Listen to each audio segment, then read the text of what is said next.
Ano nga ba ito mga tiyog mga samurayan? Ang bagong kulay na matte red. Ang una natin gagamitin mga samurayan, magpa-primer tayo gamit ang 2KO4 Surfacer Gray.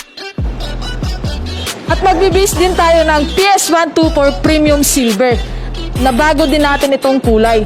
At ang top color natin na Y9595 matte red.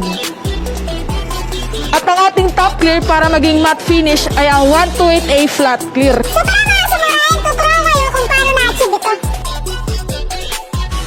Magsisimula tayo mga samurayan sa pagliliha gamit ang 400 grit at tubig. Kapag stock or other brand naman ang pintura mga samurayan, gagamit tayo ng 100 grit na liha at tubig.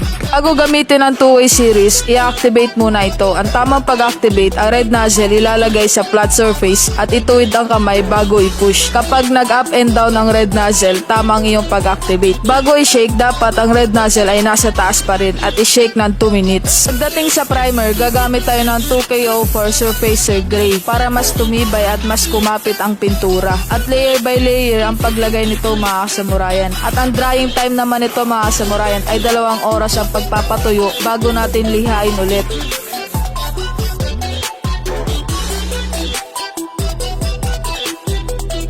Pagkatapos natin patuyuin ng 2 oras mga samurayan, ang 2KO4 Surfacer Gray na primer natin ay susundan natin ito na pagliliha gamit ang 1000 grit o 400 grit para mas ma-enhance o ma-achieve natin ang top color natin mga samurayan. Gagamit tayo ng PS124 Premium Silver.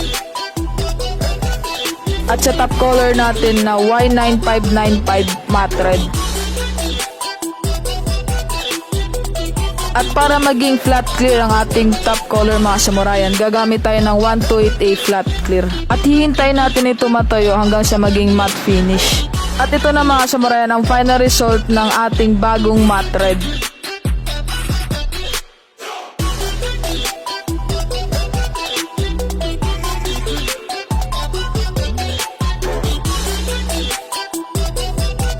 At meron tayong buy one take 2 samurai promo mga samurayan, kaya bili na. At para ma-avail ito mga samurayan, i-click lang ang link na nasa description.